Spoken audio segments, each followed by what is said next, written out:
Hello everyone, and welcome back to our channel. If you're new here, I'm absolutely thrilled to have you join our community of history enthusiasts and curious minds. Before we dive into today's incredible story, please take just a moment to hit that subscribe button and ring the notification bell. Trust me, you won't want to miss what we have coming up today. I'm going to take you on an extraordinary journey back in time to ancient Mexico, where a brilliant Mayan astronomer-priest made a discovery so profound that it would echo through the centuries. Imagine this. 700 years ago, a man looked up at the sky and saw something that wouldn't happen for another 7 centuries. He saw the sun die, and he knew exactly when it would happen again and again, far into the future. This isn't just a story about ancient astronomy. This is about a sacred duty, a cosmic responsibility that weighed heavily on one man's shoulders. Through his eyes, we'll experience the solemn burden of interpreting the cosmos, of holding knowledge that could either be seen as a divine gift or a terrible curse. Our protagonist spent his entire life studying the celestial cycles recorded in what we now know as the Dresden Codex, one of the most important surviving Mayan texts. But what he discovered there was more than just numbers and calculation. He found a pattern so precise, so mathematically perfect, that it allowed him to predict solar eclipses with stunning accuracy for centuries to come. The weight of this knowledge was immense. Was he meant to share this divine revelation with his people? Was it a gift from the gods? Or was it a burden too heavy for mortal minds to bear? These questions haunted him as he carefully inscribed his findings, leaving a message across time that modern science is only now beginning to fully appreciate. As we explore his story, we'll draw parallels to our own modern attempts to predict the distant future and leave warnings for posterity. How do we, like the ancient Maya, try to speak across the centuries to future generations? What messages are we leaving behind? So settle in, because we're about to embark on an immersive journey into the mind of one of history's most remarkable astronomers. Through 10 detailed chapters, we'll follow his lifelong quest to understand the cosmos, culminating in that profound and terrifying moment when he finally deciphered the celestial code. This story will challenge everything you think you know about ancient civilizations and their understanding of the universe. The Maya weren't just building pyramids and creating beautiful art. They were unlocking the secrets of time itself. Chapter 1. The Weight of Stars.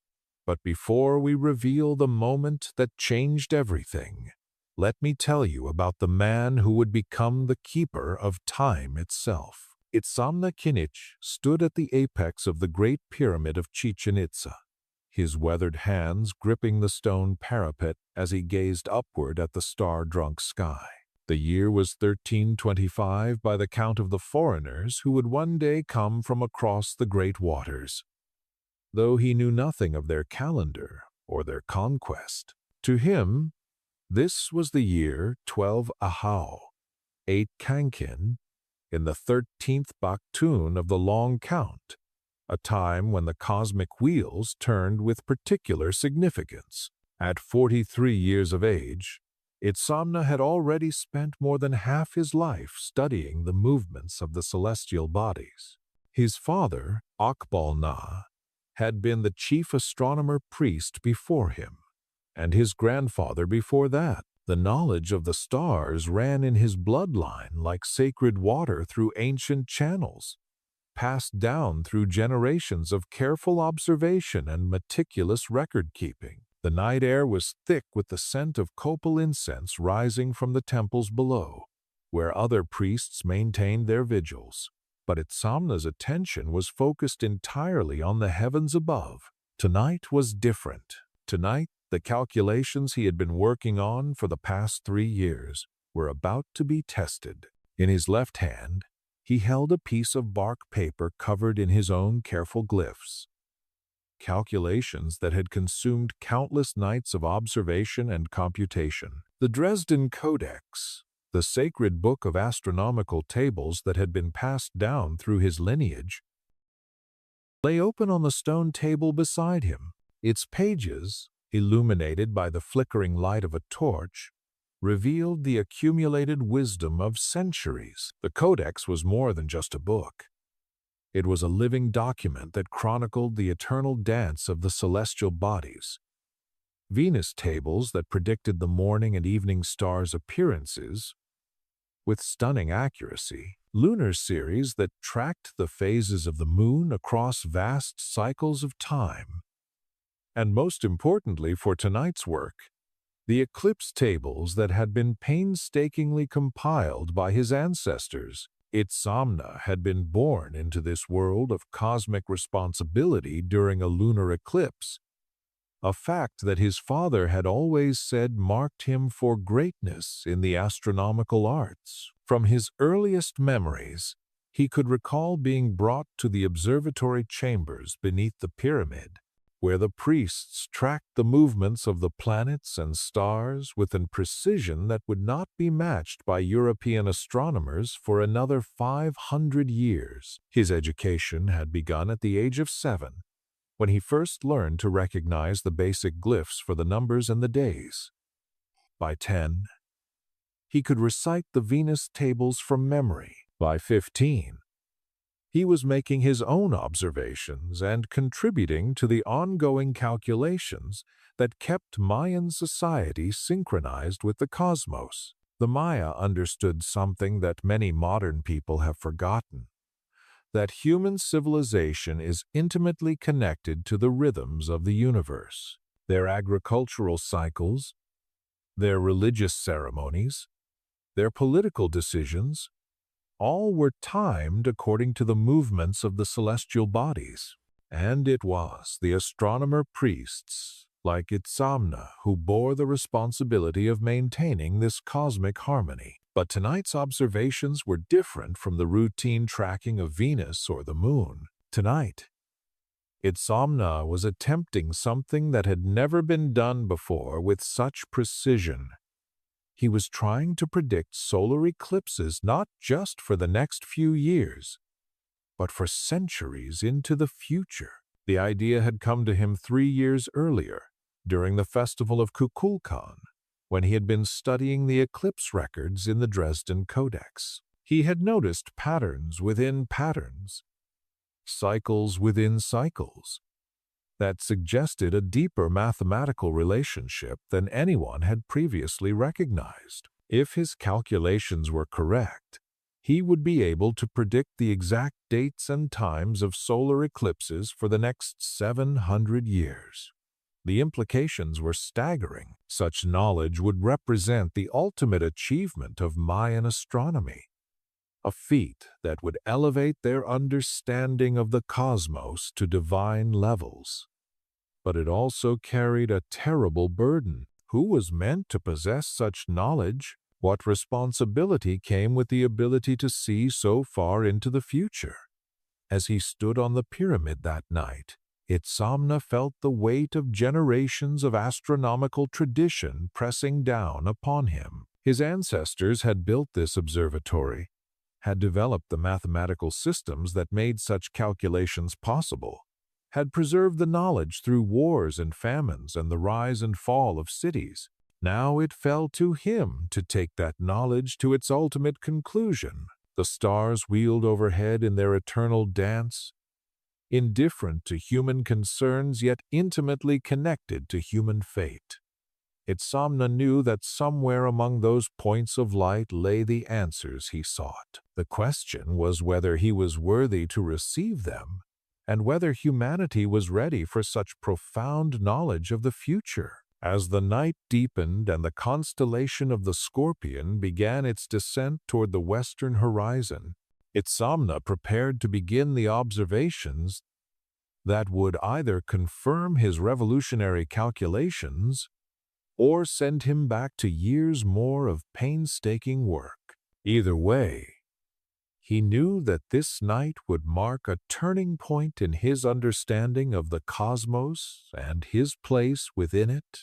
The sacred duty of the astronomer-priest was about to be tested in ways that even his illustrious ancestors had never imagined. Chapter 2. The Language of Time. What Itzamna discovered in those ancient calculations would challenge the very foundations of how we measure time itself. The morning sun cast long shadows across the stone courtyard as Itzamna made his way to the house of learning, where the most sacred astronomical texts were kept. His night of observation had yielded promising results, but now came the painstaking work of verification and calculation that would determine whether his theories held true. The House of Learning was a modest structure compared to the towering pyramids that dominated Chichen Itza's skyline, but within its walls lay the accumulated astronomical knowledge of over 1,000 years of Mayan civilization. Scrolls of bark paper covered in precise glyphs lined the walls, while stone tablets recorded the most important calculations in permanent form. Itzamna's assistant, a young priest named Akbal Chan, who showed exceptional promise in mathematical computation, was already at work when he arrived. The young man looked up from his calculations with excitement evident in his dark eyes. "Master," Akbal Chan said, his voice barely containing his enthusiasm, "I have been working through the Venus calculations you assigned, and I believe I have found something extraordinary." Itzamna nodded approvingly. Akbal Chan had been his student for 5 years now, and the young priest's mathematical abilities were already surpassing those of many senior astronomers. "Show me what you have discovered," he said, settling onto the woven mat beside his student. Akbal Chan spread out a piece of bark paper covered in neat columns of glyphs.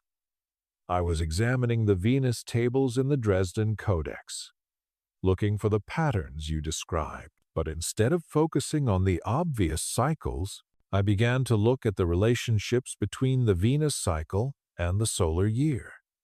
He pointed to a series of calculations that showed the mathematical relationship between Venus's 584-day cycle and the 365-day solar year.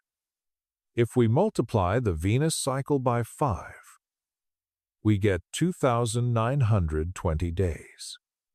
If we multiply the solar year by 8, we get 2,920 days. They synchronize perfectly every 8 years. Itzamna studied the calculations carefully. This was indeed a significant discovery, but he could see that his student was building towards something even more important. "Continue," he encouraged. "Now, if we apply this same principle to the lunar cycles and the eclipse patterns," Akbal Chan produced another sheet of calculations. "The moon completes its cycle in 29.5 days, approximately, but the eclipse cycle, the time it takes for eclipses to return to the same pattern, follows a much longer rhythm." Itzamna felt his pulse quicken. This was exactly the kind of thinking that had led to his own breakthrough 3 years earlier. "You are speaking of the Saros cycle," he said, using the term that would not be coined by Greek astronomers for another 1,000 years, but which the Maya had understood and utilized for centuries. "Yes, Master, the 18-year, 11-day, 8-hour cycle that brings eclipses back to nearly the same conditions. But I have been wondering if we can predict Venus for centuries using these mathematical relationships." Why not eclipses? Itzamna smiled. His student was approaching the same revelation that had consumed his own thoughts for years. That is precisely the question I have been investigating, but the challenge is far greater than you might imagine. He moved to a large stone table where his own calculations were spread out. The eclipse cycle is not as simple as the Venus cycle. While Venus follows a relatively straightforward pattern, eclipses are affected by multiple variables. The elliptical orbit of the moon, the changing distance between Earth and Sun throughout the year, the gradual slowing of Earth's rotation, and dozens of other factors. Akbal Chan leaned forward, studying his master's work. The calculations were incredibly complex, involving mathematical concepts that pushed the limits of Mayan numerical systems. How do you account for all these variables? Through what I call the Great Cycle Method, Itzamna explained. Instead of trying to predict each individual eclipse, I look for the larger patterns, cycles within cycles within cycles. The Maya have always understood that time moves in wheels, great and small, all interconnected. He pointed to a series of glyphs that represented different time periods. We have the basic Saros cycle of 18 years and 11 days, but there is also the Exeligmos cycle, 3 Saros periods, or 54 years and 34 days, and beyond that, the Hipparchic cycle of 345 years. But Master, Akbal Chan said, his brow furrowed in concentration, even the longest of these cycles only extends a few centuries into the future. How can we predict eclipses for 700 years? Itzamna's eyes gleamed with the fire of discovery. By finding the master cycle that governs all the others, I believe I have identified a pattern that repeats every 695 years and 7 months, a cycle so vast that it encompasses multiple Hipparchic cycles and accounts for the gradual changes in Earth's orbital mechanics. The young priest stared at the Bial's calculations in amazement. If such a cycle exists, and if your calculations are correct, then we would possess knowledge that reaches far beyond our own lifetimes, beyond the lifetimes of our children and our children's children. We would be able to leave warnings and predictions for generations not yet born, to speak across the centuries as if we were gods ourselves. The implications hung heavy in the air between them. Such knowledge was not merely academic. It was sacred, dangerous, and profound beyond measure. In Mayan society, the ability to predict eclipses was closely tied to political and religious power. Rulers timed their most important decisions around eclipses, and the priests who could predict them held positions of enormous influence. But knowledge that extended 7 centuries into the future was something else entirely. It was a form of immortality, a way of transcending the normal boundaries of human existence. It was also a tremendous responsibility, for such knowledge could be used to manipulate and control future generations in ways that no one had ever imagined. As the two astronomers worked through the morning, refining calculations and testing theories, they were unknowingly laying the groundwork for one of the most remarkable achievements in the history of human astronomy. Their work would eventually produce eclipse predictions of such accuracy that modern computers would confirm their precision across the centuries. But they were also stepping into territory that would challenge their understanding of their role as servants of the gods and guardians of cosmic knowledge. Chapter 3. The Sacred Mathematics. The numbers themselves seemed to whisper secrets that no mortal was meant to hear. Deep within the underground chambers of the observatory, Itzamna worked by the light of oil lamps, surrounded by the mathematical tools of his trade. Jade counting stones arranged in precise patterns covered the stone tables, while bark paper scrolls filled with calculations hung from wooden frames around the room. This was where the most sensitive astronomical work was conducted, away from the prying eyes of those who might not understand the profound implications of such knowledge. The Mayan mathematical system was uniquely suited to astronomical calculations. Unlike the cumbersome Roman numerals used in distant Europe, or even the base 10 system that would eventually dominate world mathematics, the Maya had developed a base 20 system that incorporated the concept of 0 centuries before it appeared in other civilizations. This mathematical sophistication allowed them to work with numbers of staggering size and complexity, where other cultures might struggle with calculations involving thousands or tens of thousands. Mayan astronomers routinely worked with millions and tens of millions, tracking celestial cycles that spanned vast periods of time. Itzamna had arranged his jade counting stones in a complex pattern that represented the various cycles he was attempting to reconcile. Each stone represented a different time period: the 260-day sacred calendar, the 365-day solar year, the lunar month of 29.5 days, the Venus cycle of 584 days, and the crucial Saros eclipse cycle of 6,585 and 1/3 days.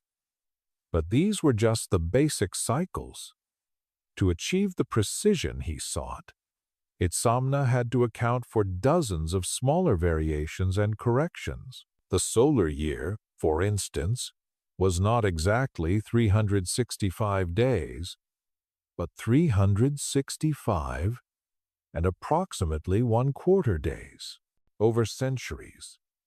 This small discrepancy could throw off calculations by months or even years. Similarly, the lunar month was not exactly 29.5 days, but 29 days, 12 hours, 44 minutes, and approximately 3 seconds. Again, a tiny variation that became enormously significant when projected across centuries of time. The challenge was to find mathematical relationships that could account for all these variations simultaneously. Itzamna had been working on this problem for years, developing what he called correction factors, mathematical adjustments that could be applied to the basic cycles to maintain accuracy over extended periods. As he worked through the night, manipulating the jade stones and making notes on bark paper, Itzamna began to see patterns emerging from the chaos of numbers. The key insight came when he realized that the various celestial cycles were not independent of each other, but were all related through deeper mathematical harmonies. The breakthrough moment came at approximately 3 hours past midnight, when Itzamna suddenly saw how the Venus cycle, the lunar cycle, and the eclipse cycle could be unified into a single mathematical framework. The relationship was incredibly complex, involving what modern mathematicians would recognize as a form of modular arithmetic, but it provided a way to predict eclipses with unprecedented accuracy. The master cycle he had discovered was based on a period of 254,440 days, approximately 695 years, and 7 months. Within this vast cycle, all the smaller cycles synchronized in precise mathematical relationships. Venus completed exactly 436 of its cycles. The moon completed 8,611 cycles, and solar eclipses followed a pattern so regular that they could be predicted to within hours of accuracy. But the most remarkable aspect of this discovery was not just its mathematical elegance, but its practical implications. Using this master cycle, Itzamna could create eclipse tables that would remain accurate for centuries. He could predict not just whether an eclipse would occur on a given date, but exactly what time it would begin, how long it would last, and what percentage of the sun would be obscured. As dawn approached and the oil lamps burned low, Itzamna sat back and contemplated what he had accomplished. In a single night of calculation, he had unlocked secrets of time that had eluded astronomers for generations. He had found a way to speak across the centuries, to leave messages for future generations with the precision of mathematical certainty. But with this achievement came a profound sense of responsibility. The knowledge he now possessed was not merely academic. It was sacred, powerful, and potentially dangerous. In Mayan society, the ability to predict eclipses was closely tied to religious and political authority. Kings and priests used eclipse predictions to demonstrate their connection to the gods and to time important ceremonies and decisions. Knowledge that extended 7 centuries into the future represented a form of power that no human had ever possessed before. It was the ability to influence events across vast spans of time, to shape the decisions of people not yet born, to speak with the authority of the gods themselves. As the first light of dawn began to filter through the narrow windows of the underground chamber, Itzamna carefully gathered his calculations and prepared to face the implications of what he had discovered. He had achieved something that would not be matched by any other civilization for centuries to come. But he had also burdened himself with knowledge that would weigh heavily on his conscience for the rest of his life. The question that now faced him was not whether his calculations were correct. The mathematics were undeniable, but what he should do with such profound knowledge. Should he share it with his fellow priests? Should he record it for future generations? Or should he keep it secret? Recognizing that some knowledge might be too powerful for human beings to possess, these questions would haunt him in the days and weeks to come. As he grappled with the weight of seeing 700 years into the future and knowing exactly when the sun would die in the sky, again and again, in an endless cycle of cosmic precision. Chapter 4. The Burden of Prophecy. Some knowledge once gained can never be forgotten, and Itzamna was about to learn the true cost of seeing too far into the future.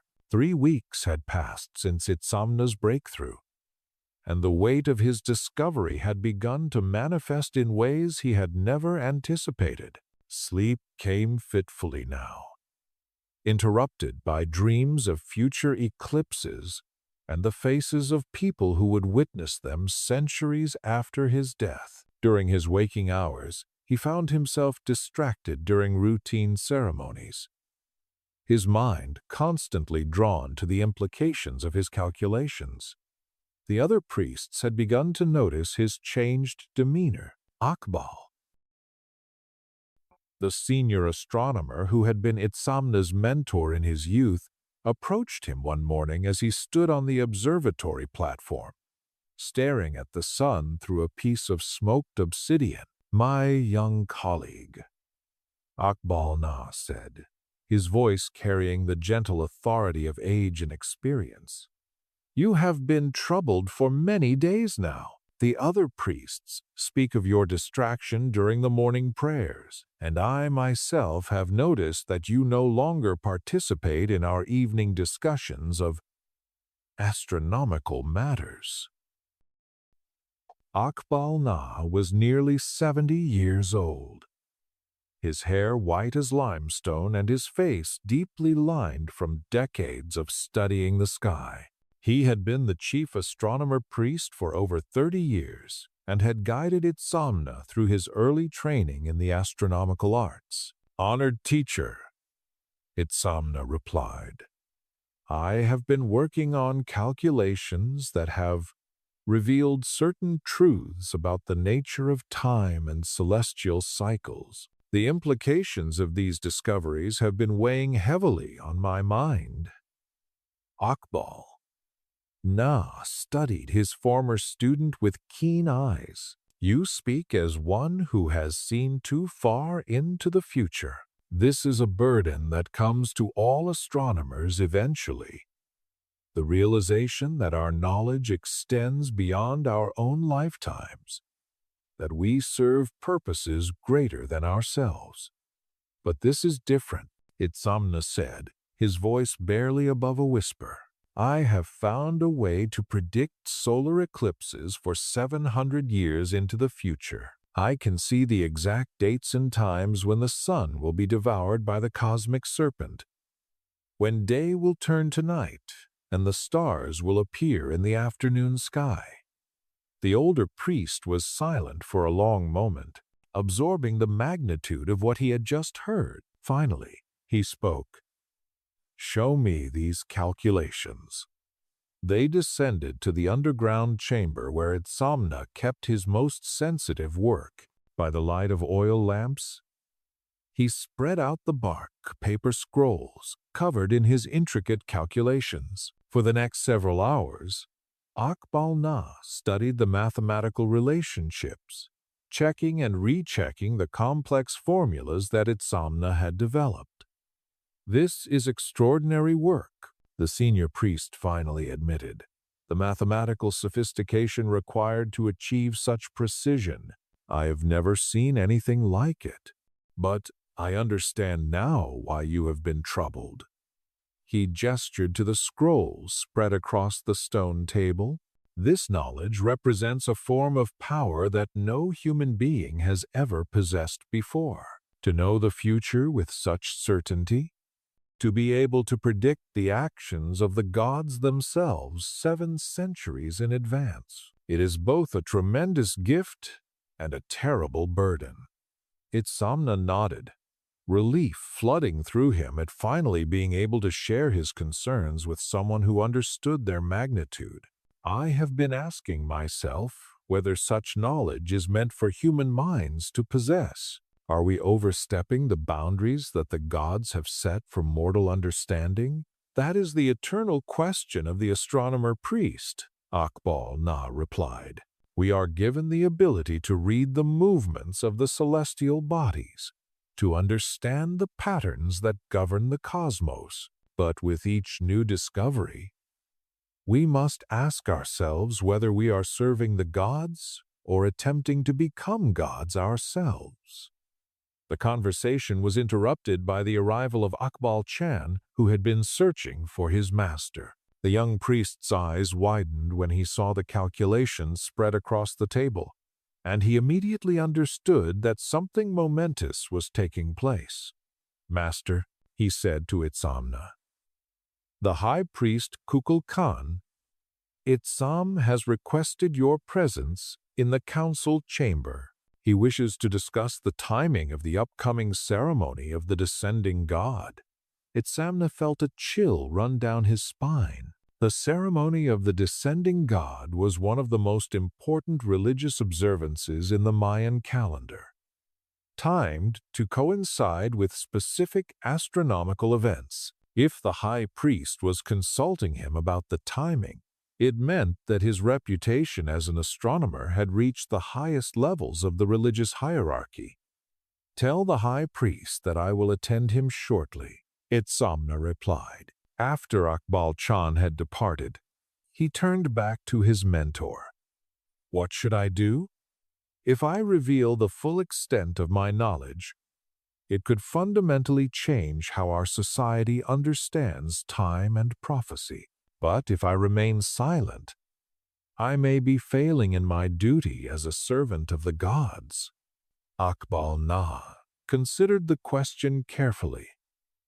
"There is wisdom in gradual revelation," he finally said. The gods do not reveal all their secrets at once, but unveil them slowly. As humanity becomes ready to receive them, perhaps you should follow their example. You mean I should share only part of what I have discovered?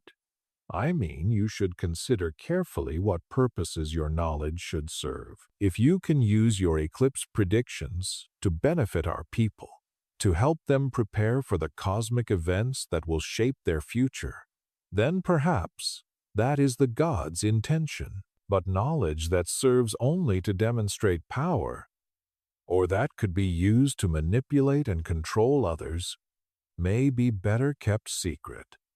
As Itzamna made his way to the council chamber, he pondered his mentor's words. The ability to predict eclipses 7 centuries in advance was indeed a form of power unlike any that had ever existed. But power, as he had been taught since childhood, was meant to serve the greater good, not to elevate the individual who possessed it. The question that now faced him was how to use his extraordinary knowledge in a way that honored both the gods who had granted him this insight and the people who would be affected by his decisions. It was a responsibility that would shape not only his own life, but potentially the lives of countless generations to come. As he approached the council chamber, Itzamna made a decision that would echo through the centuries. He would begin to share his knowledge, but carefully, thoughtfully, and always with an eye toward the greater good of humanity. Chapter 5. The Council of Shadows. In the sacred chamber where the most powerful decisions were made, Itzamna would face a test that would determine the fate of his revolutionary discovery. The council chamber of Chichen Itza was a place where few were permitted to enter. Located deep within the temple of Kukulkan, it was here that the highest-ranking priests and nobles made the decisions that would guide their civilization. The chamber itself was a marvel of Mayan architecture and astronomy. Its walls were aligned with specific celestial events, and shafts of sunlight would illuminate different sections of the room at astronomically significant times throughout the year. As Itzamna entered the chamber, he was struck by the solemnity of the gathering. High Priest Kukulkan Itzam sat at the center of a semicircle of stone seats, his elaborate headdress catching the light from the oil lamps that illuminated the room. To his right sat the military commander Jaguar Paw, whose scarred face spoke of many battles fought to protect their city-state. To his left was the chief scribe Itzamna, keeper of the sacred books and guardian of written knowledge. Several other high-ranking priests and nobles completed the circle, their faces grave with the weight of the matters they were discussing. Itzamna recognized most of them. These were the men and women who guided the spiritual and temporal affairs of their people, who made decisions that affected thousands of lives. Itzamna K'inich, the high priest said, his voice echoing in the stone chamber. We have called you here because we require your expertise in astronomical matters. As you know, the ceremony of the descending god approaches, and we must ensure that it is timed with perfect precision. The ceremony of the descending god was one of the most important religious observances in the Mayan calendar. It commemorated the descent of Kukulkan, the feathered serpent deity, to Earth, and was traditionally held at the spring equinox when the shadow of the Great Pyramid created the illusion of a serpent descending its steps. But this year, the ceremony carried additional significance. The auguries have been troubling, continued Itzamna, her voice carrying the authority of one who had spent decades interpreting divine signs. The scribes have recorded unusual cloud formations, strange animal behaviors, and dreams among the people that speak of darkness coming in the middle of the day. Itzamna felt his heart rate increase. He knew exactly what these signs were pointing toward. A solar eclipse that his calculations predicted would occur just 3 months after the spring equinox. But how much should he reveal about his knowledge? "Honored ones," he began carefully, "I have been conducting extensive astronomical observations and calculations based on my studies of the celestial cycles. I believe that the signs you have observed may indeed be pointing toward a significant astronomical event."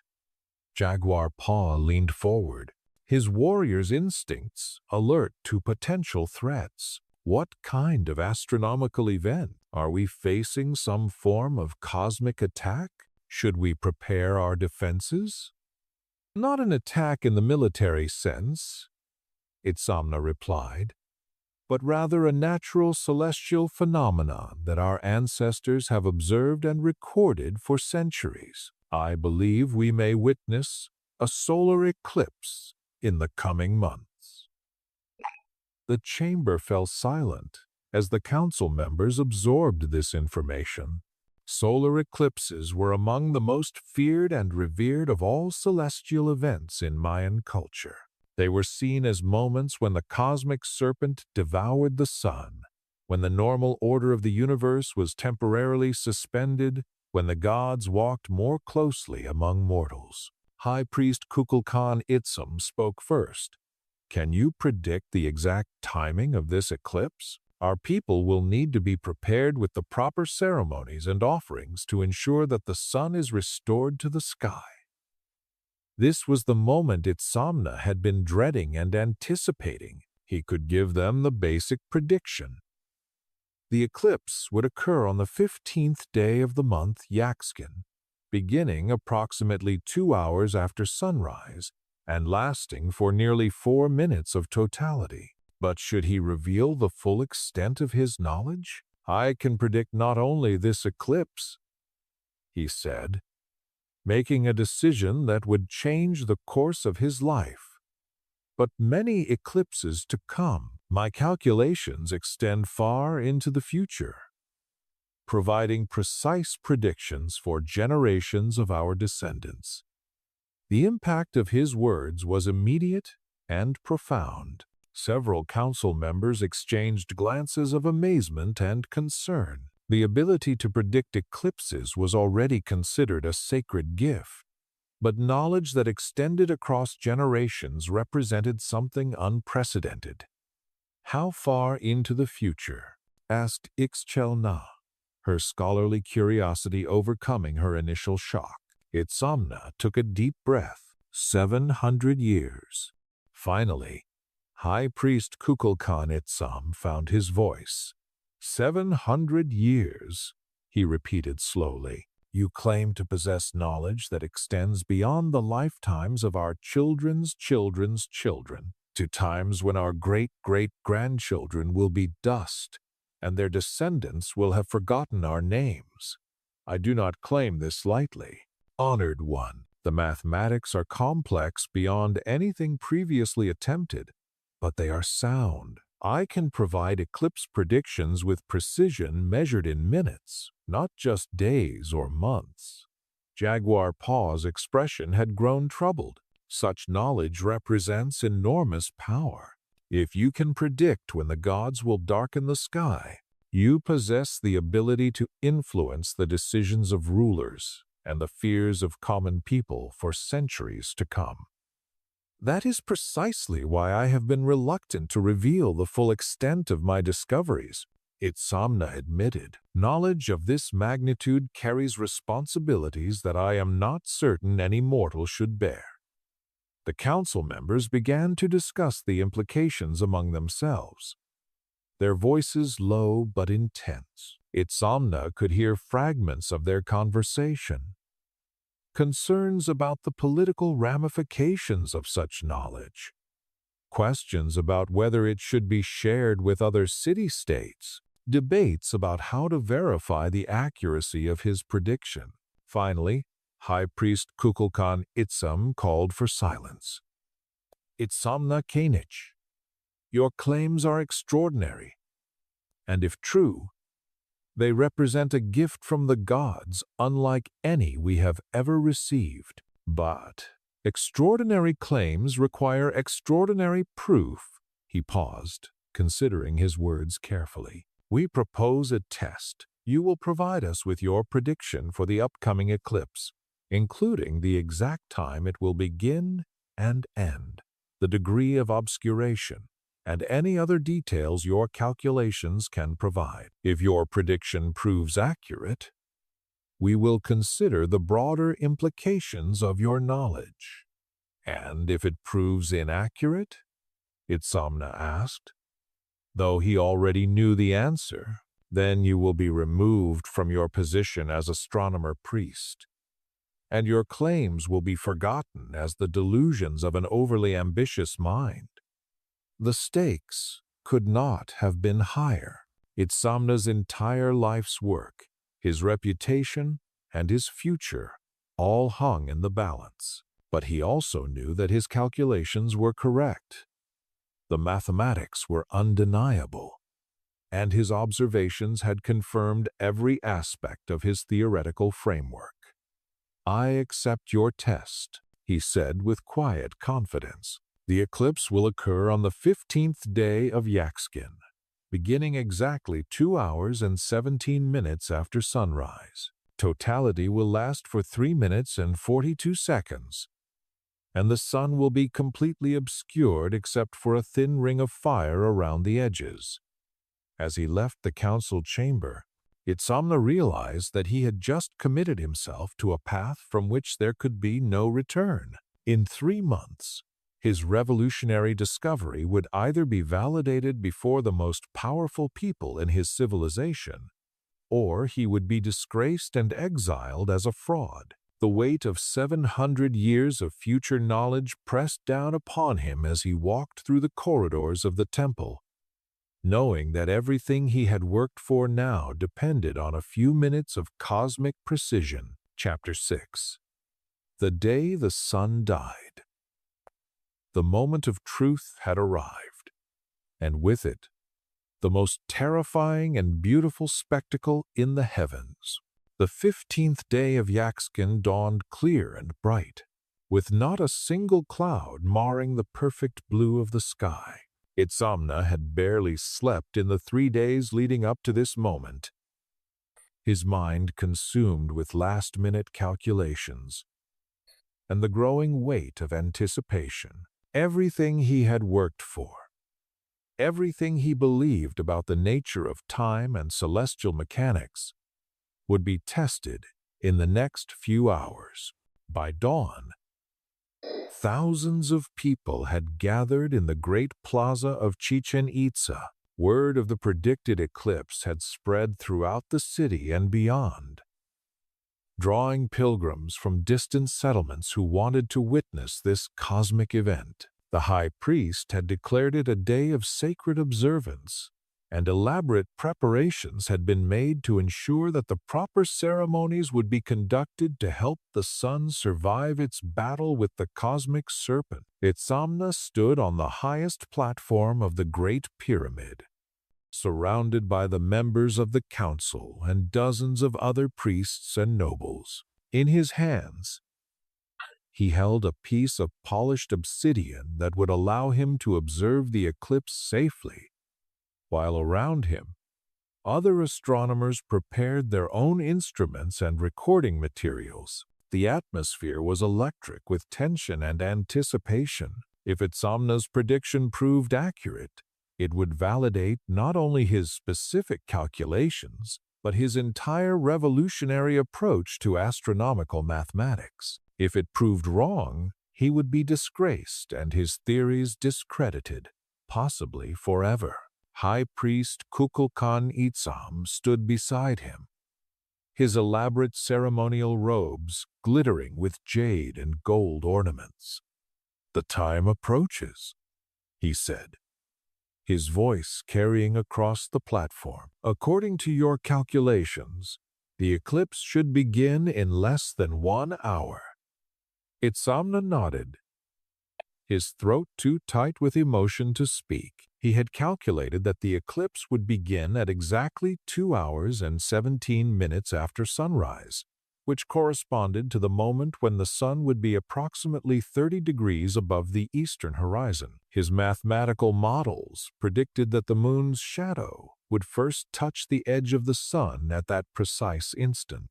As the appointed time drew near, Itzamna found himself thinking about all the astronomers who had come before him, who had laid the groundwork for this moment through centuries of careful observation and record-keeping. He thought about his father and grandfather, who had taught him to read the language of the stars. He thought about the unknown scribes who had compiled the Dresden Codex, whose meticulous work had provided the foundation for his own discoveries. Most of all, he thought about the future generations who would benefit from his work, the astronomers and priests who would use his eclipse tables to prepare their people for cosmic events centuries in advance. If his calculations were correct, he was about to give humanity a gift that would echo through time itself. The moment arrived with startling suddenness. One instant, the sun appeared completely normal through his obsidian filter. The next, a tiny dark notch appeared at the edge of the solar disk, as if some invisible creature had taken a bite from the sun itself.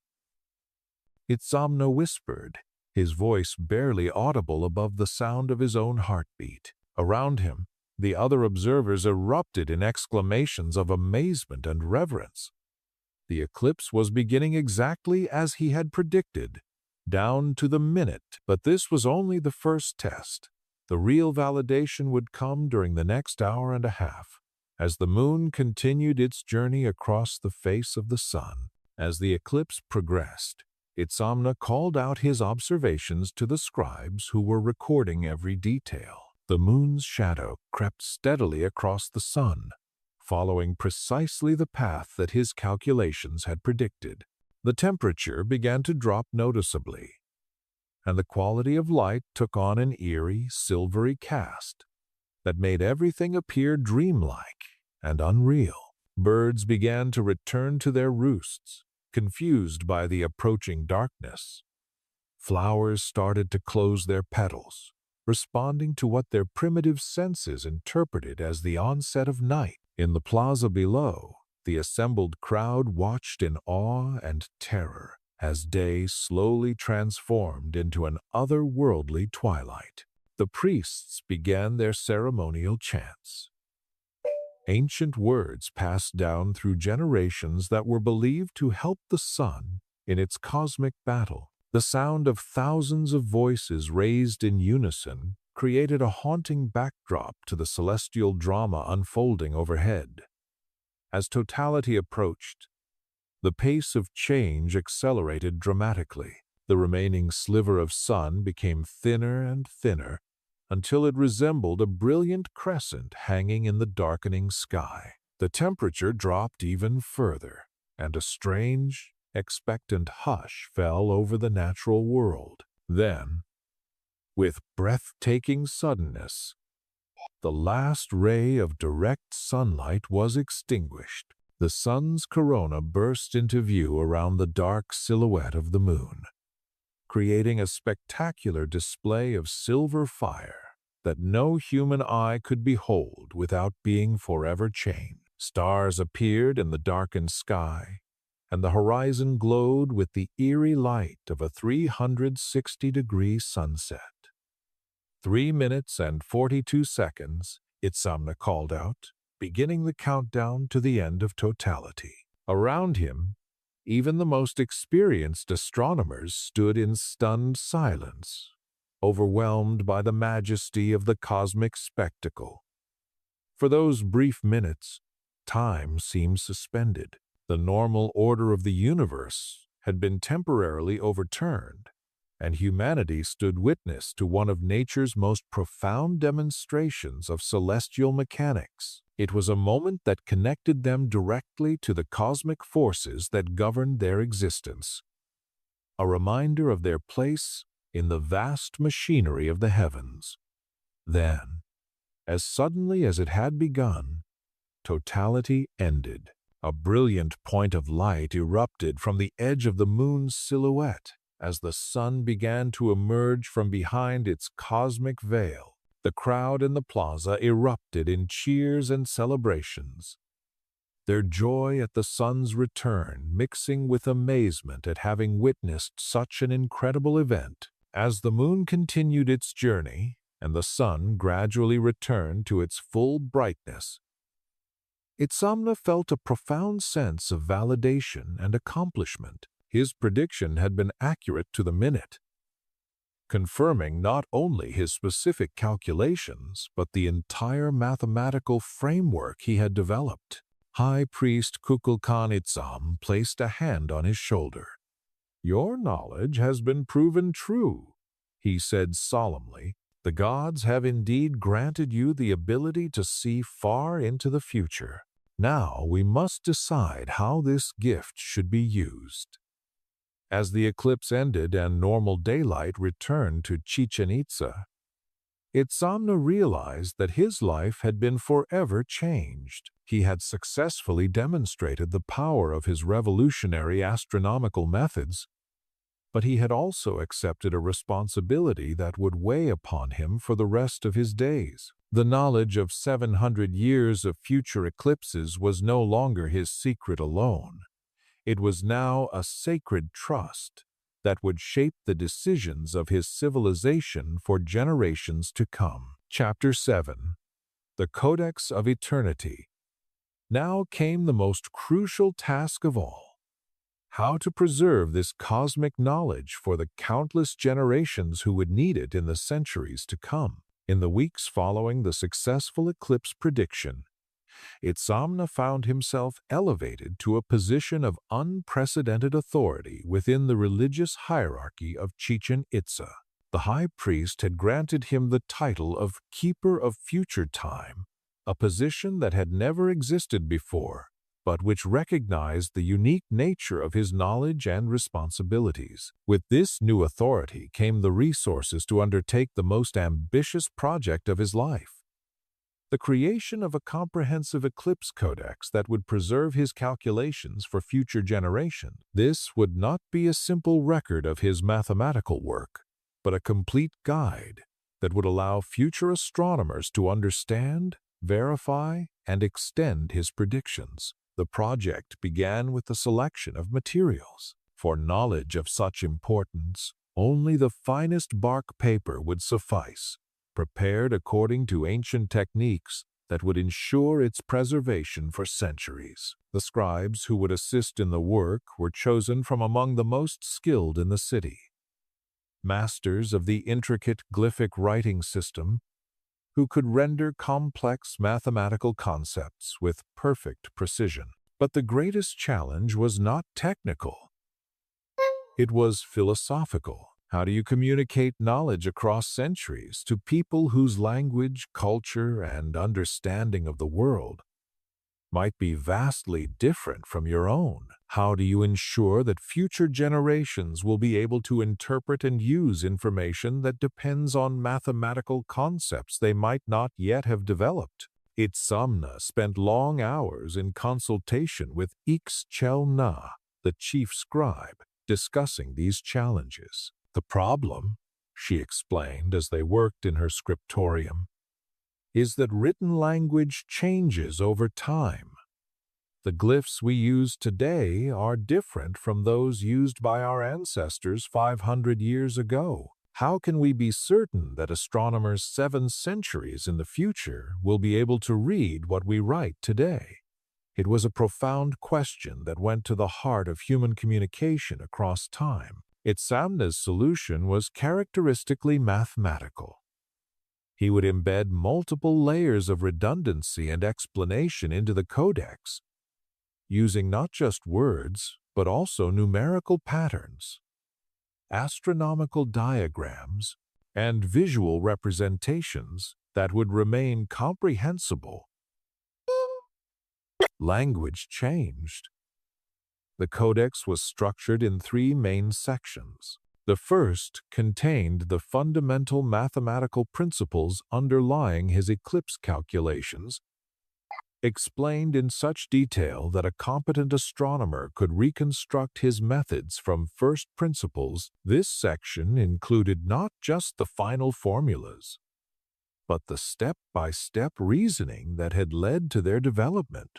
The second section contained the eclipse tables themselves, hundreds of pages of precise predictions extending 7 centuries into the future. Each eclipse was described not just in terms of date and time, but also with information about its visibility from different locations, its duration, and the degree of obscuration that would be observed. The third section was perhaps the most remarkable, a series of what Itzamna called verification events, astronomical phenomena that could be used to confirm the accuracy of his calculations. These included not just eclipses, but also planetary conjunctions, Venus transits, and other rare celestial events that would serve as checkpoints for future astronomers. As the work progressed, Itzamna became increasingly aware of the weight of what he was creating. This was not just a scientific document, but a message across time, a communication from his generation to countless future generations who would depend on his knowledge to prepare for cosmic events that would shape their lives. The psychological burden of this responsibility was immense. Every calculation had to be perfect. Every explanation had to be clear. Every prediction had to be accurate. A single error could mislead astronomers centuries in the future, potentially causing them to miss eclipses or make incorrect predictions that could have serious social and religious consequences. But there was also a profound sense of purpose in the work. Itzamna was creating something that would outlast not only his own life, but the lives of his children and their children's children. He was building a bridge across time, connecting his generation to future generations through the universal language of mathematics and astronomy. The creation of the Codex took nearly 2 years to complete, working with a team of scribes, artists, and fellow astronomers. Itzamna produced what would become one of the most remarkable documents in human history. The finished codex contained over 300 pages of text, diagrams, and tables, all rendered in the finest Mayan glyphic script and illustrated with detailed astronomical drawings. But even as the codex neared completion, Itzamna grappled with questions about how it should be preserved and who should have access to it. Knowledge of such power could not be left unguarded. It needed to be protected from those who might use it for selfish purposes, while still being available to those who would use it responsibly. His solution was to create multiple copies of the Codex, each to be housed in a different location and guarded by different groups of priests. One copy would remain in Chichen Itza, another would be sent to the great city of Tikal, and a third would be hidden in a secret location known only to a select few. Additionally, he created a series of abbreviated versions that contained only the most essential information, eclipse tables without the underlying mathematical explanations. These could be distributed more widely, allowing local astronomers throughout the Mayan world to benefit from his predictions without having access to the complete theoretical framework. As he put the finishing touches on the Great Codex, Itzamna reflected on what he had accomplished. He had not only unlocked the secrets of predicting eclipses across vast spans of time, but he had also found a way to preserve and communicate that knowledge to future generations. He had created a form of immortality, not for himself, but for the knowledge he had discovered. The Codex would survive wars, famines, the rise and fall of cities, and even the eventual conquest of the Mayan lands by foreign invaders. Centuries later, When European scholars finally gained access to Mayan astronomical texts, they would be amazed by the precision and sophistication of Itzamna's eclipse predictions. But for now, as he sealed the completed codex in its protective case, Itzamna could only hope that he had succeeded in his goal of speaking across the centuries to astronomers not yet born, carrying forward the sacred duty of understanding and predicting the cosmic forces that govern human existence.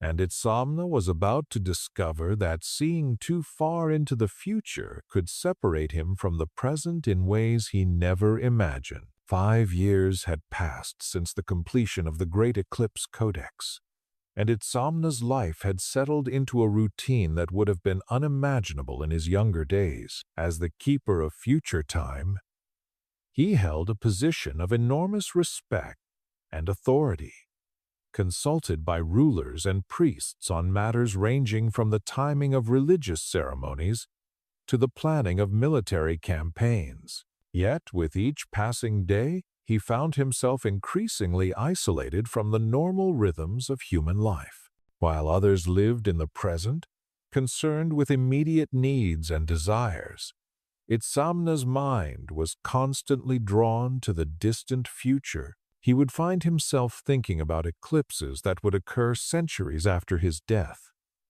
wondering about the people who would witness them and whether they would understand the significance of what they were seeing.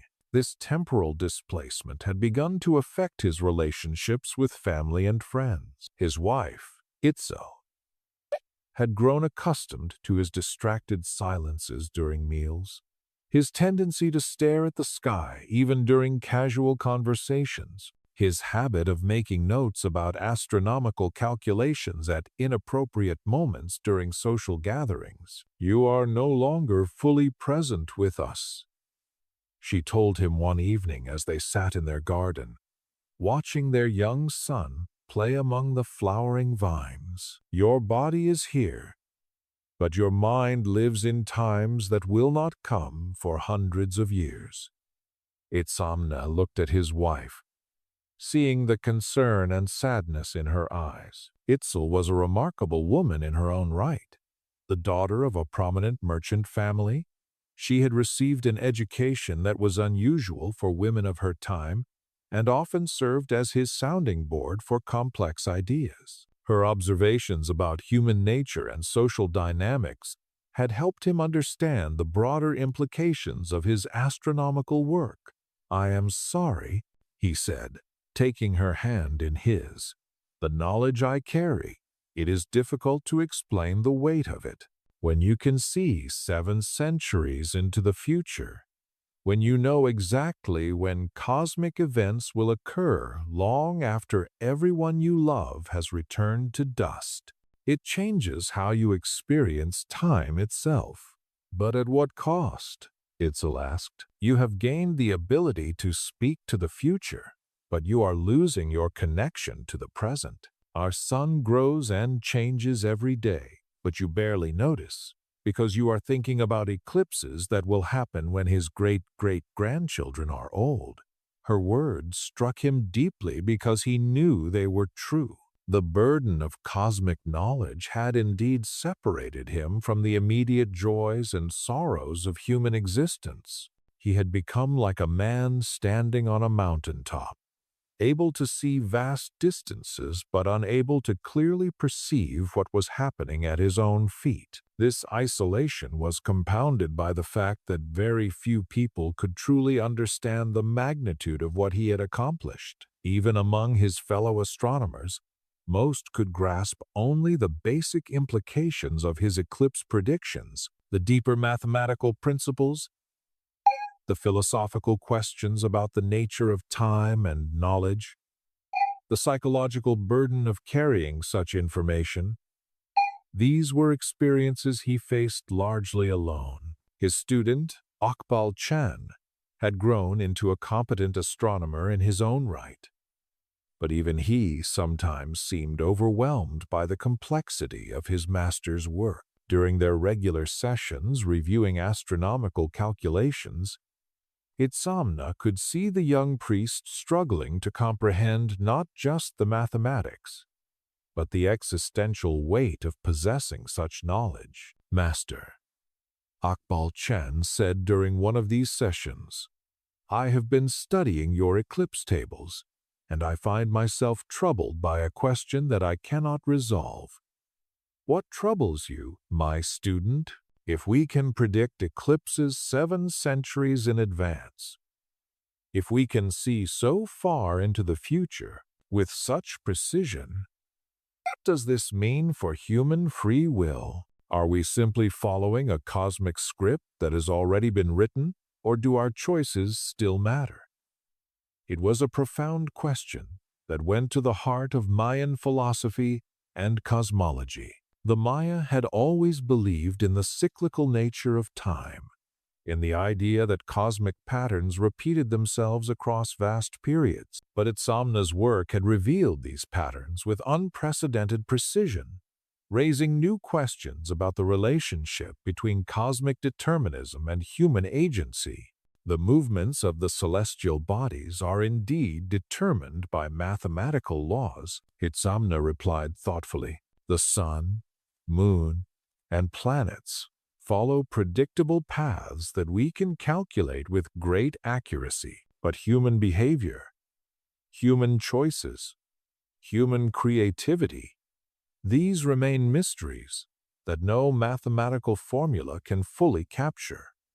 He paused, considering how to explain the distinction. "We can predict when an eclipse will occur,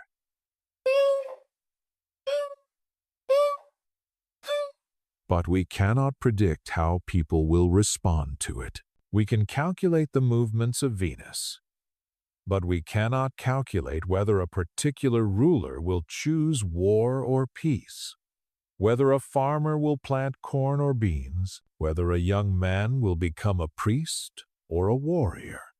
But surely our knowledge of future eclipses will influence how people behave when those eclipses occur?" "Undoubtedly. And that is perhaps the greatest responsibility that comes with such knowledge.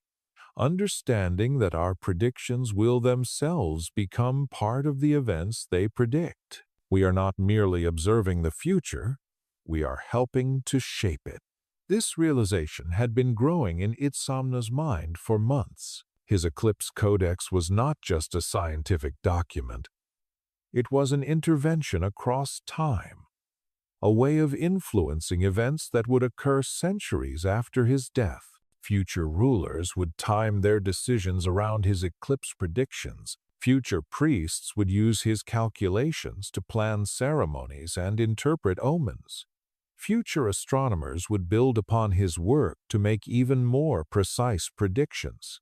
In a very real sense, he had become a participant in events that would not occur for hundreds of years. His voice would echo across the centuries, guiding and influencing decisions made by people not yet born. It was a form of temporal power unlike anything that had ever existed before. But with this power came a crushing sense of responsibility. Every prediction he made, every calculation he recorded, every interpretation he offered would ripple forward through time, affecting the lives of countless future generations. The weight of this responsibility was sometimes almost unbearable. As he sat in his garden that evening, watching his son play in the fading light while his wife tended to her flowers, Itzamna made a decision that would shape the final years of his life. He would continue his astronomical work, continue to refine and extend his eclipse predictions, but he would also make a conscious effort to remain connected to the present moment, to the immediate joys and sorrows of human existence. The future was important, but so was the present, and perhaps the greatest wisdom lay not in choosing between them, but in finding a way to honor both, to serve future generations, while still fully experiencing the life he had been given in his own time. Chapter 9. The Legacy Keepers. As his own time grew short, Itzamna faced the ultimate challenge, ensuring that his cosmic knowledge would survive and flourish long after he was gone. The morning mist clung to the pyramids of Chichen Itza as Itzamna, now 67 years old and bearing the accumulated weight of decades spent studying the heavens, made his way slowly up the steps to the observatory. His hair had turned completely white, and his once steady hands now trembled slightly as he handled the delicate instruments of his trade. But his mind remained as sharp as ever, and his dedication to preserving astronomical knowledge had only intensified with age. The past 15 years had brought significant changes to the Mayan world. Political upheavals had shifted the balance of power among the great city-states. New trade routes had been established with distant lands, and a generation of young astronomers had grown up knowing that eclipse predictions extending centuries into the future were not just possible, but routine.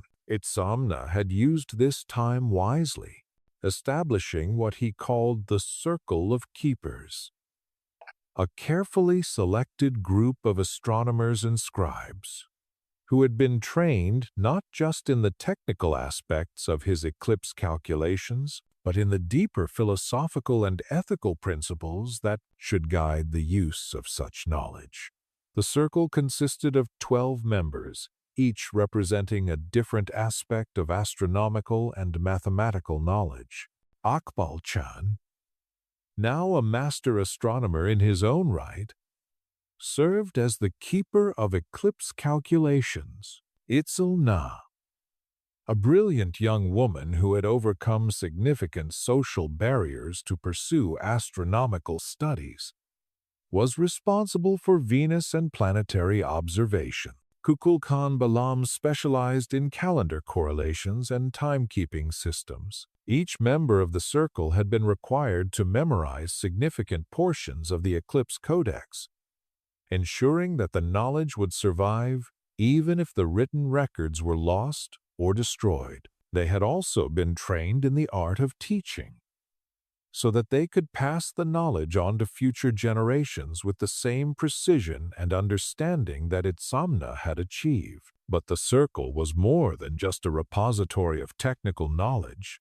It was also a guardian of the ethical principles that should govern the use of such powerful information. Itzamna had spent years developing what he called the Codes of Temporal Responsibility, guidelines for how knowledge of future events should be shared and applied. The first code stated that eclipse predictions should never be used to deceive or manipulate people, but only to help them prepare for cosmic events with appropriate ceremonies and precautions. The second code required that the mathematical methods underlying the predictions should be preserved and taught, so that future astronomers could verify and extend the calculations rather than simply accepting them on faith. The third code was perhaps the most important.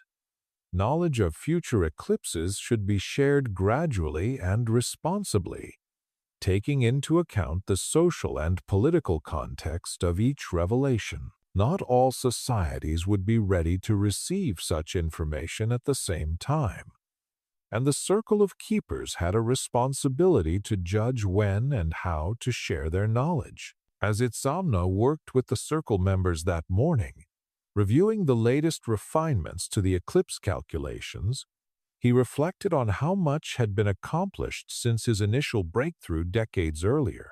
The original 700-year prediction cycle had been extended and refined, now providing accurate eclipse forecasts for over 1,000 years into the future.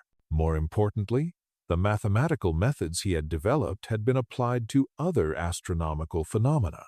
The circle had produced accurate predictions for planetary conjunctions, comet returns, and even the precession of the equinoxes.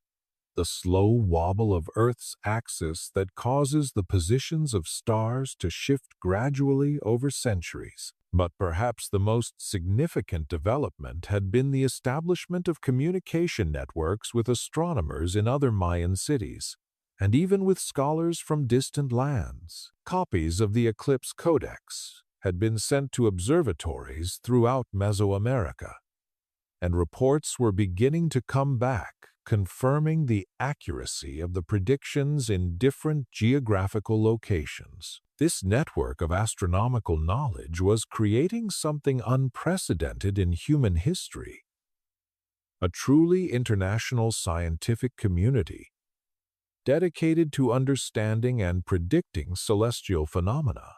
Astronomers who had never met in person were collaborating across vast distances, sharing observations and refining calculations through a system of messengers and scribes. As the day progressed and the circle members worked through their various assignments, Itzamna found his thoughts turning to the future.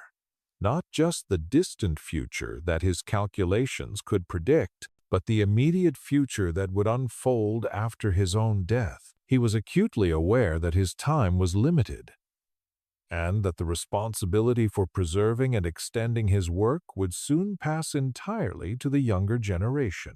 This awareness had led him to undertake one final project: the creation of what he called the Master Codex, a comprehensive document that would contain not just his eclipse calculations, but the complete story of how they had been developed. This would include his early observations, his mathematical breakthroughs, his philosophical reflections on the nature of time and knowledge, and his hopes and concerns for how the information should be used by future generations. The Master Codex was intended to be more than a scientific document.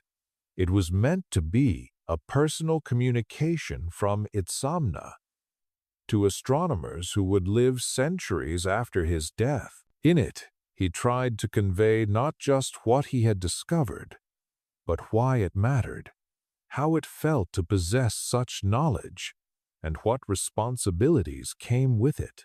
"My friends across time," he wrote in one passage, "I do not know what your world will be like when you read these words. I do not know what challenges you will face, what discoveries you will make, or what questions will trouble your minds. But I know that you, like me, will look up at the sky and wonder about the cosmic forces that govern our existence. The knowledge I leave you is both a gift and a burden.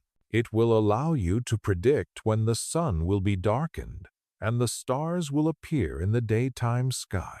But it will also separate you, as it has separated me, from those who live only in the present moment. Use this knowledge wisely, share it responsibly, and always remember that with great understanding comes great responsibility."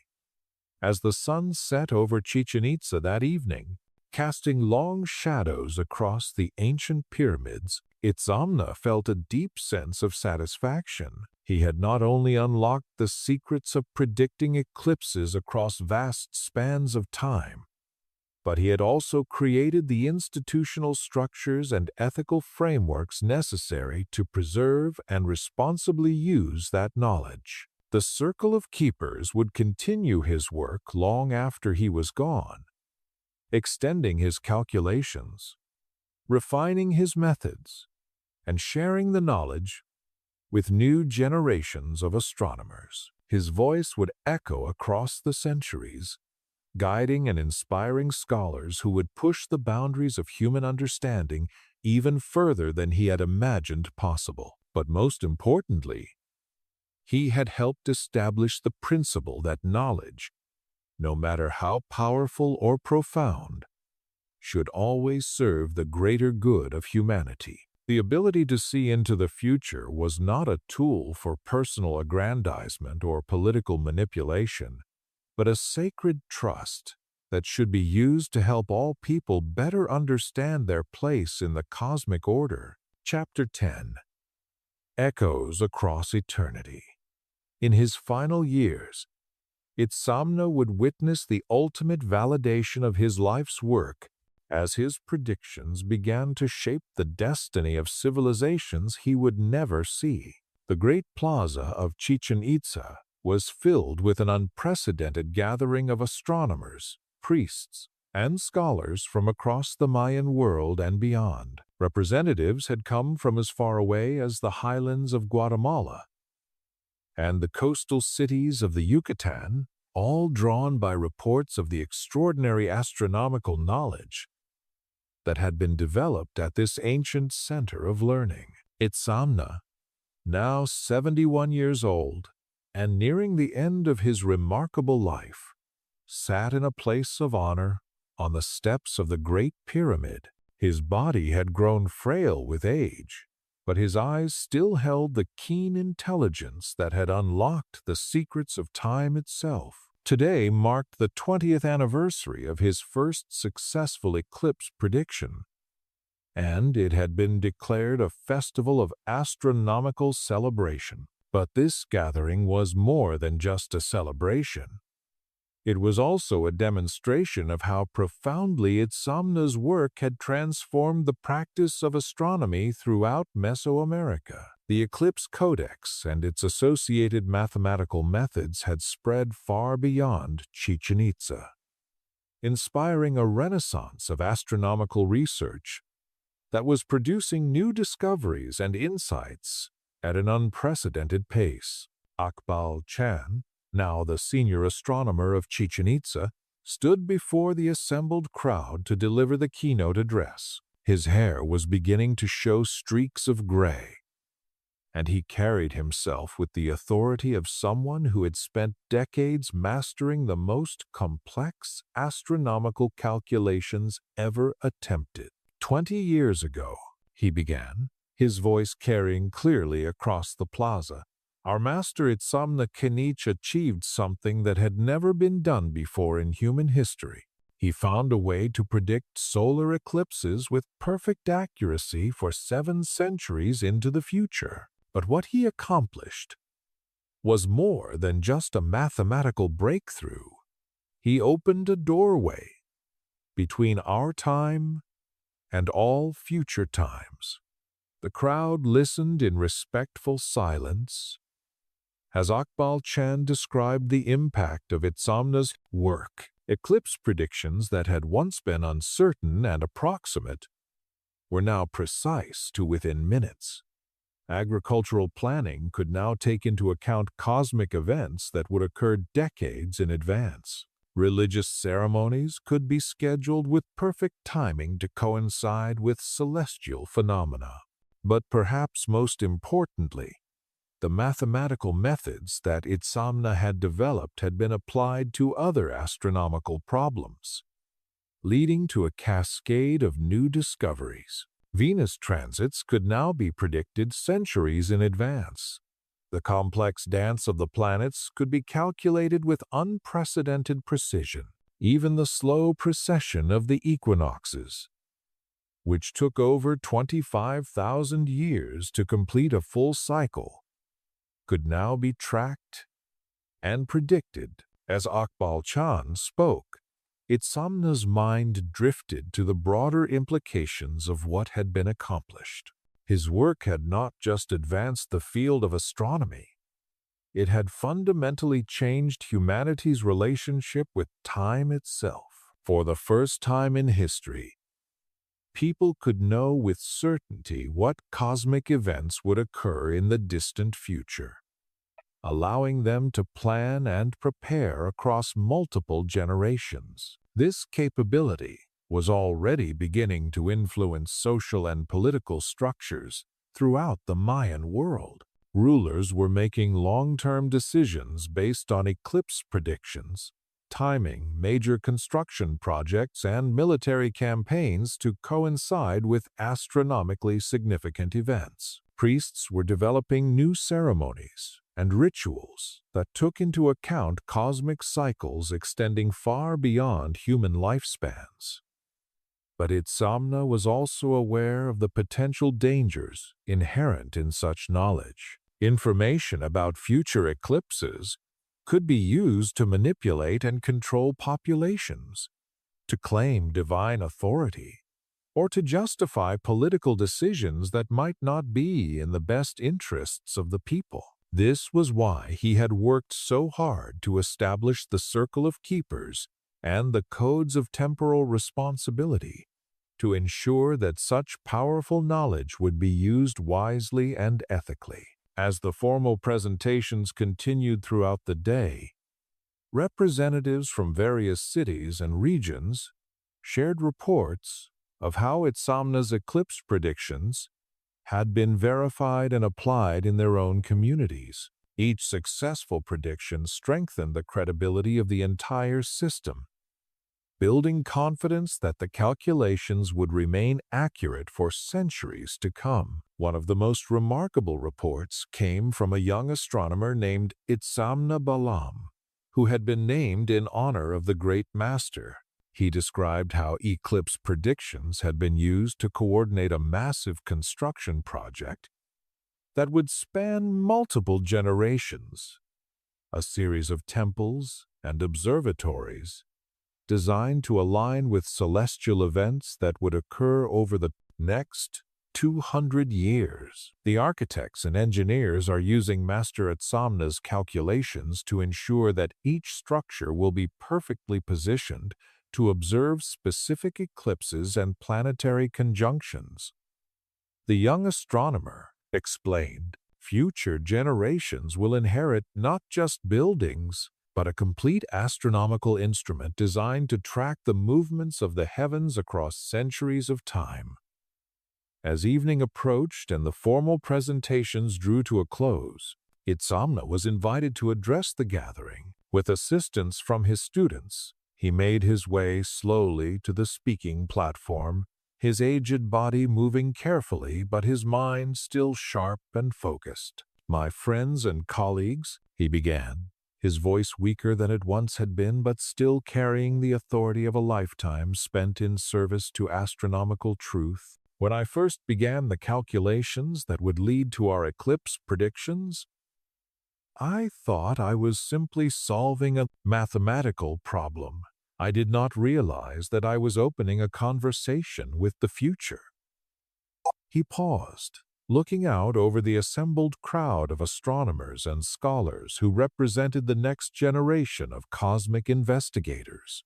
"Today, I can see that this conversation has already begun. The knowledge we have developed here is spreading throughout our world, inspiring new discoveries and new questions, but more importantly, it is teaching us to think beyond our own lifetimes, to consider our responsibilities to generations not yet born. The ability to predict eclipses 7 centuries in advance is remarkable, but it is only the beginning. I believe that future astronomers will extend these calculations even further. We'll discover new patterns and cycles that we cannot yet imagine. We'll find ways to speak across even vaster spans of time. But as you continue this work, remember always that knowledge is not an end in itself. It is a tool for serving humanity. The cosmic forces we study are vast and impersonal, but our understanding of them should always be directed toward helping people live better lives, make wiser decisions, and find their proper place in the grand design of the universe." As Itzamna concluded his remarks, the crowd erupted in sustained applause and cheers. But he barely heard them, for his attention had been drawn to something far more significant. A young girl, perhaps 8 or 9 years old, who had been watching the proceedings with intense fascination from the edge of the crowd. In her eyes, he saw the same hunger for understanding that had driven his own astronomical investigations decades earlier. She would grow up in a world where eclipse predictions extending centuries into the future were taken for granted, where the mathematical methods he had developed were taught as standard curriculum, where speaking across time was no longer a miraculous achievement, but a routine part of astronomical practice. But she would also face new questions and challenges that he could not even imagine.